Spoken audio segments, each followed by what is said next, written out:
Blunt cut metalwork, January 30th, 2021. This morning I tried to cut the steel, the 1214 L14 steel. This is 5A, which is about 13.3 millimeter diameter. And anyway, I was able to catch as it fractured, it break the blade. This piece completely come apart, but this piece still, it slowly, when I catch it, the crack got about here. It's slowly growing because I move and I do thing with it. So because of the crack, maybe during the maybe another hour or two, maybe they will fall apart. Anyway, what I want to discuss about is why this plate break, or what about all these things before that. But before that, let you discuss this chip. You see, all the fracture. In this case, initially, see, like the edge, you can see this thing here. It's rippling. In other words, it bend, laterally bend. Some of it roll, but if you look carefully here, there's a piece here. It bent far enough. Hopefully you can see it. And there's a crack, and it will chip right there. So what caused a crack then? So you say lateral bend. Well, how come it didn't crack at the very, very apex?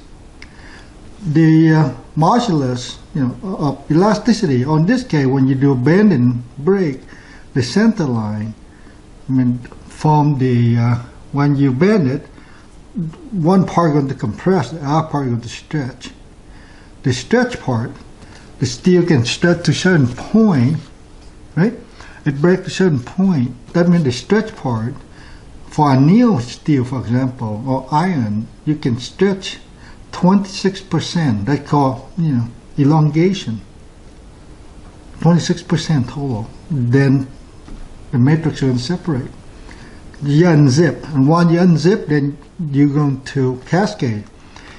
And so this here, it was a bend, and then I used a plier to torque it some more. It started out more than a crack. The hairline crack you already showed up, so I can easily break it with a plier here. So you get the chip. Because again, when you do it laterally, then again the stretch part can only stretch so much. The harder the steel, the lower the ductility, not elongation.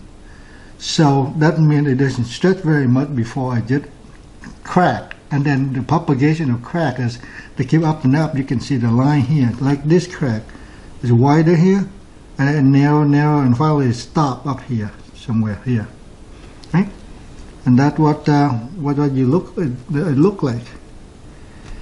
And so this thing is the stretch half from the center line got too much. It cannot stretch anymore. The crack started, then they chip out. Same thing will happen here, and so that's why when you bend far enough. But at the very apex here, it will roll because the center, the center of the band, the stretch half is very thin. So the distance of stretching actually it's less than the elongation. So you can roll. It will roll, but can only roll to certain thickness, and that means that they roll to the point where the stretch is exceed the elongation, the necking of the material. So now for this, when it was tried to put onto here and through this kind of thing, this part right here will sit on top. So what happened is the hammer hit, and you end up with a shear effect. And then so pretty much because this part got stuck behind, when you impact downward, the force, acceleration of the rest of the blade still going forward except for the part that's stuck. So with that, the sharp line between the stuck behind and the one accelerated, differential is too high, then the crack initiated, and then the acceleration continued, and so they end up with this crack. And except this thing here, why they stop here? Because Rockwell tested it. You can see the fault line. I know this is about 63 down here, 62 right here, and this is 55 right here, and 50 for these last two dots, 50 Rockwell. And so up here they have higher ductility or elongation way. So a lot of misconception is, a lot of time you think that, okay, the hammer hitting the spine would tear the spiral apart. That's not true. The crack propagation is from where the point. I mean, you can say, oh, this stress riser, that's sort of true and false. It's the initiation of a crack. And so it will just like a railroad track. Even though the hardness of the railroad track be only, I mean, like a railroad track this long here, it is only like in 45 Rockwell. However, when the crack initiated, it will run the entire length of the railroad track, almost like the speed of sound or faster. So, boom, it's done, right? And so in this case, the same thing, the shearing part that will tear this thing. And you say, what if you use other steel, magical steel? Let's just call it super duper steel, hard enough steel. Let's call this one tough steel, right?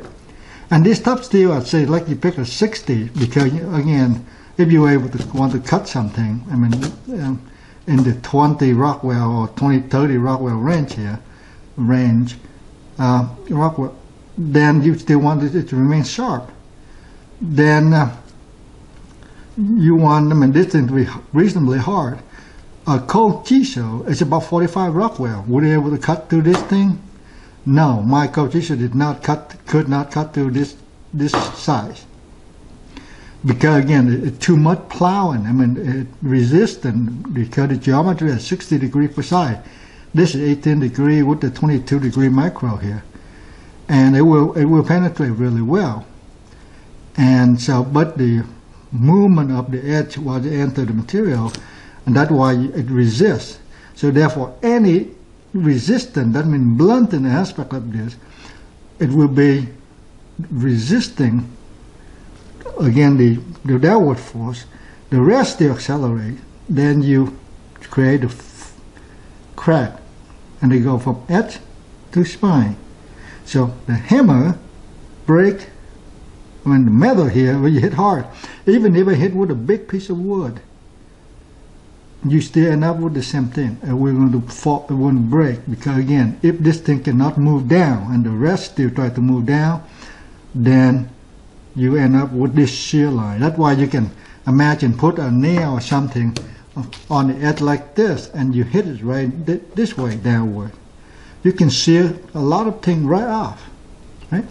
So anyway, so I sort of want to, I say about this fracture before, but this is, I want to make sure that the misconception is not there.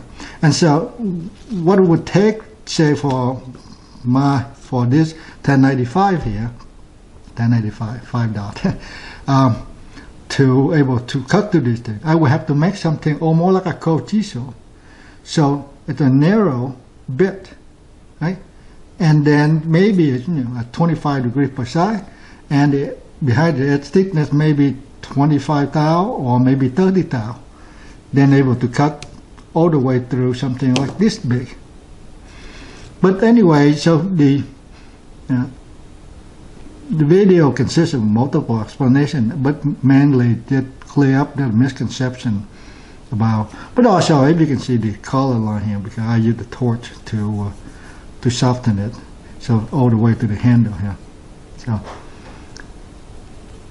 anyway, so that's all I want to point out in this video. Thanks for watching.